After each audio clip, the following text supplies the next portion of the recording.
के आधिपत्य की तरह इस धन धान्य संपन्न सारी पृथ्वी पर निष्कंटक राज्य प्राप्त करके भी मैं इस शोक को दूर नहीं कर सकूंगा।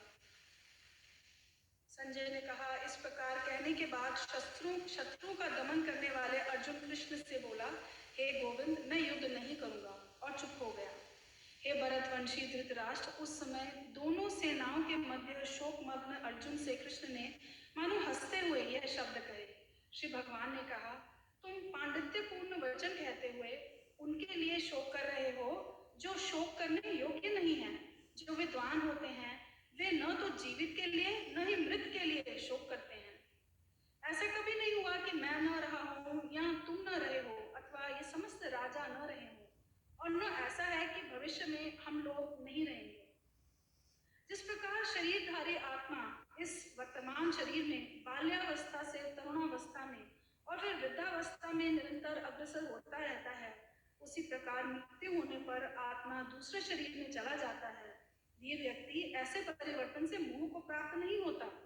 हे कुंती पुत्र, सुख तथा दुख का क्षणिक उदय तथा कालक्रम में उनका अंतर्धान होना सर्दी तथा गर्मी की ऋतुओं के आने जाने के समान है। हे भरतवंशी, वे इंद्रिय बोध से उत्पन्न होते हैं और मनुष्य को चाहिए कि अविचल भाव से उनको सहन करना सीखे। हे पुरुष श्रेष्ठ अर्जुन, जो पुरुष सुख तथा दुख में विचलित नहीं होता और इन दोनों में समभाव रहता है, वह निश्चित रूप से मुक्ति के योग्य है। तत्वदर्शियों ने यह निष्कर्ष निकाला है कि असत भौतिक शरीर का तो कोई चिरस्थायित्व नहीं है, किंतु सत आत्मा अपरिवर्तित रहता है। उन्होंने इन दोनों की प्रकृति के अध्ययन द्वारा यह निष्कर्ष निकाला है, जो सारे शरीर में व्याप्त है उसे ही तुम अविनाशी समझो। उस अव्यय आत्मा को नष्ट करने में कोई भी समर्थ नहीं है। अविनाशी, अप्रमेय तथा शाश्वत जीव के भौतिक शरीर का अंत अवश्यंभावी है। अतः हे भरतवंशी, युद्ध करो। जो इस जीवात्मा को मारने वाला समझता है तथा जो इसे मरा हुआ समझता है, वे दोनों ही अज्ञानी हैं, क्योंकि आत्मा न तो मरता है न मारा जाता है। आत्मा के लिए किसी भी काल में न तो जन्म न मृत्यु है। वह न तो कभी जन्मा है, न जन्म लेता है और न जन्म लेगा। वह अजन्मा, नित्य, शाश्वत तथा पुरातन है। शरीर के मारे जाने पर भी वह मारा नहीं जाता। हे पार्थ, जो व्यक्ति यह जानता है कि आत्मा अविनाशी, अजन्मा, शाश्वत तथा अव्यय है, वह भला किसी को कैसे मार सकता है या मरवा सकता है। जिस प्रकार मनुष्य पुराने वस्त्रों को त्याग कर नए वस्त्र धारण करता है, उसी प्रकार आत्मा पुराने तथा व्यर्थ के शरीरों को त्याग कर नवीन भौतिक शरीर धारण करता है। यह आत्मा न तो कभी किसी शस्त्र द्वारा खंड खंड किया जा सकता है, न अग्नि द्वारा जलाया जा सकता है, न जल द्वारा भिगोया या वायु द्वारा सुखाया जा सकता है। यह आत्मा अखंडित तथा अघुलनशील है। इसे न तो जलाया जा सकता है न ही सुखाया जा सकता है। यह शाश्वत, सर्वव्यापी, अविकारी, स्थिर तथा सदैव एक सा रहने वाला है। यह आत्मा अव्यक्त, अकल्पनीय तथा अपरिवर्तनीय कहा जाता है। यह जानकर तुम्हें शरीर के लिए शोक नहीं करना चाहिए, किंतु यदि तुम यह सोचते हो कि आत्मा अथवा जीवन का लक्षण सदा जन्म लेता है तथा सदा मरता है, तो भी हे महाबाहु, तुम्हारे शरीर तुम्हारे शोक करने का कोई कारण नहीं है। जिसने जन्म लिया है उसकी मृत्यु निश्चित है और मृत्यु के पश्चात पुनर्जन्म भी निश्चित है। अतः अपने अपरिहार्य कर्तव्य पालन में तुम्हें शोक नहीं करना चाहिए। सारे जीव प्रारंभ में अव्यक्त रहते हैं, मध्य अवस्था में व्यक्त होते हैं और विनष्ट होने पर पुनः अव्यक्त हो जाते हैं। अतः शोक करने की क्या आवश्यकता है। कोई आत्मा को आश्चर्य से देखता है, कोई इसे आश्चर्य की तरह बताता है तथा कोई इसे आश्चर्य की तरह सुनता है, किंतु कोई इसके विषय में सुनकर भी कुछ नहीं समझ पाते। हे भरतवंशी, शरीर में रहने वाले देही का कभी भी वध नहीं किया जा सकता। अतः तुम्हें किसी भी जीव के लिए शोक करने की आवश्यकता नहीं है। क्षत्रिय होने के नाते अपने विशिष्ट धर्म का विचार करते हुए तुम्हें जानना चाहिए कि धर्म के लिए युद्ध करने से बढ़कर तुम्हारे लिए अन्य कोई भी कार्य नहीं है। अतः तुम्हें संकोच करने की कोई आवश्यकता नहीं है। हे पार्थ, वे क्षत्रिय सुखी है जिन्हें ऐसे युद्ध की अपने आप प्राप्त होते हैं, जिससे उनके लिए स्वर्गलोक के द्वार खुल जाते हैं। किंतु यदि तुम युद्ध करने के स्वधर्म को संपन्न नहीं करते, तो तुम्हें निश्चित रूप से अपने कर्तव्य की उपेक्षा करने का पाप लगेगा और तुम योद्धा के रूप में भी अपना यश खो दोगे। लोग सदैव तुम्हारे अपयश का वर्णन करेंगे और सम्मानित व्यक्ति के लिए अपयश तो मृत्यु से भी बढ़कर है। जिन जिन महान योद्धाओं ने तुम्हारे नाम तथा यश को सम्मान दिया है, वे सोचेंगे कि तुमने डर के मारे युद्ध भूमि छोड़ दी है और इस तरह वे तुम्हें तुच्छ मानेंगे। तुम्हारे शत्रु अनेक प्रकार के कटु शब्दों से तुम्हारा वर्णन करेंगे और तुम्हारी सामर्थ्य का उपहास करेंगे। तुम्हारे लिए इससे दुखदायी और क्या हो सकता है? हे कुंती पुत्र, तुम यदि युद्ध में मारे जाओगे तो स्वर्ग प्राप्त करोगे, या यदि तुम जीत जाओगे तो पृथ्वी के साम्राज्य का भोग करोगे। अतः दृढ़ संकल्प करके खड़े हो और युद्ध करो। तुम सुख या दुख, हानि या लाभ, विजय या पराजय का विचार किए बिना युद्ध के लिए युद्ध करो। ऐसा करने पर तुम्हें कोई पाप नहीं लगेगा। यहाँ मैंने विश्लेषिक अध्ययन सांख्य द्वारा इस ज्ञान का वर्णन किया है। अब निष्काम भाव से कर्म करना बता रहा हूँ, उसे सुनो। हे पिता पुत्र, तुम यदि ऐसे ज्ञान में कर्म करोगे तो तुम कर्मों से के बंधन से अपने को मुक्त कर सकते हो। इस प्रयास में न तो हानि है और न ही ह्रास, अपितु इस पथ पर की गई अल्प प्रगति भी महान भय से रक्षा कर सकती है। जो इस मार्ग पर चलते हैं वे प्रयोजन में दृढ़ रहते हैं और उनका लक्ष्य भी एक होता है। हे गुरुनंदन, जो दृढ़ प्रतिज्ञ नहीं है उनकी बुद्धि अनेक शाखाओं में विभक्त रहती है। अल्पज्ञानी मनुष्य वेदों के उन अलंकारिक शब्दों के प्रति अत्यधिक आसक्त रहते हैं जो स्वर्ग की प्राप्ति, अच्छे जन्म, शक्ति इत्यादि के लिए विविध सकाम कर्म करने की संस्तुति करते हैं। इंद्रिय तृप्ति तथा ऐश्वर्यमय जीवन की अभिलाषा के कारण वे कहते हैं कि इससे बढ़कर और कुछ नहीं है। जो लोग इंद्रिय भोग तथा भौतिक ऐश्वर्य के प्रति अत्यधिक आसक्त होने से ऐसी वस्तुओं से मोहग्रस्त हो जाते हैं, उनके मनों में भगवान के प्रति भक्ति का दृढ़ निश्चय नहीं होता।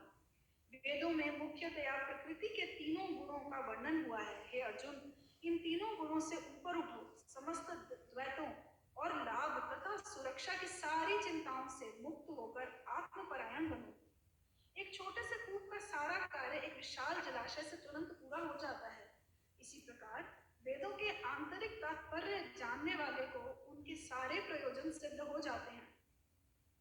तुम्हें अपना कर्म कर्तव्य करने का अधिकार है, किंतु कर्म के फलों के तुम अधिकारी नहीं हो।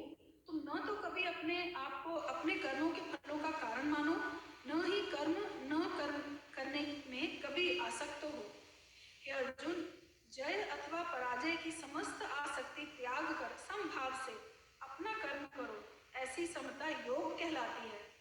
हे धनंजय, भक्ति के द्वारा समस्त गर्हित कर्मों से दूर रहो और उसी भाव से भगवान की शरण ग्रहण करो। जो व्यक्ति अपने सकाम कर्म फलों को भोगना चाहते हैं वे कृपण हैं।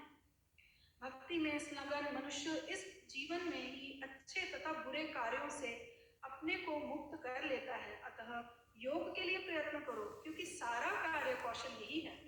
इस तरह भगवत भक्ति में लगे रहकर बड़े बड़े ऋषि मुनि अथवा भक्तगण अपने आप को इस भौतिक संसार में कर्म के फलों से मुक्त कर लेते हैं।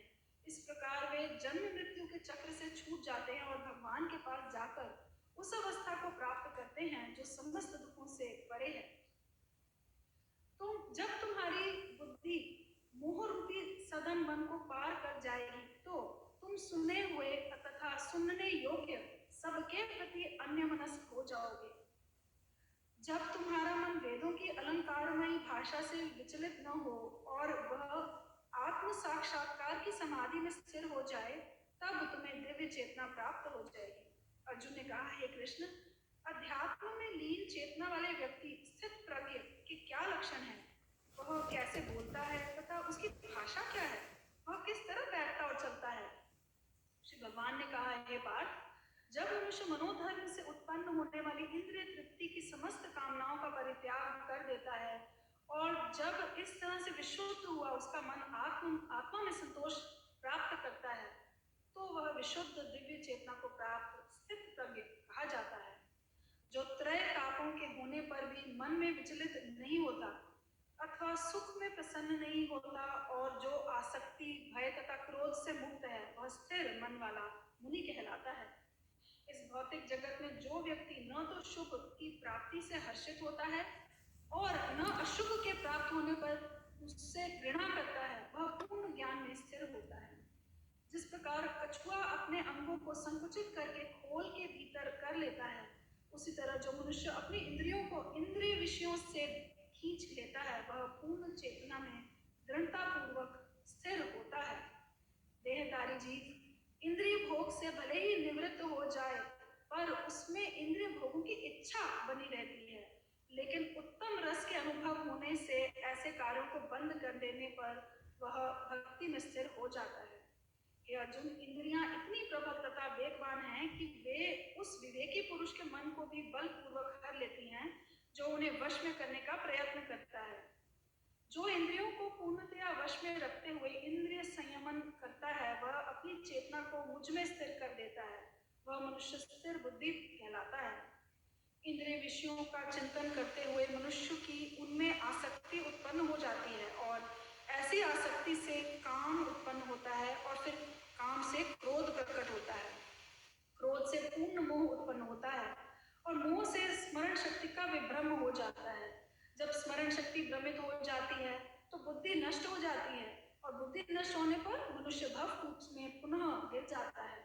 किंतु समस्त राग तथा द्वेष से मुक्त एवं अपनी इंद्रियों को संयम द्वारा वश में करने में समर्थ व्यक्ति भगवान की पूर्ण कृपा प्राप्त कर सकता है।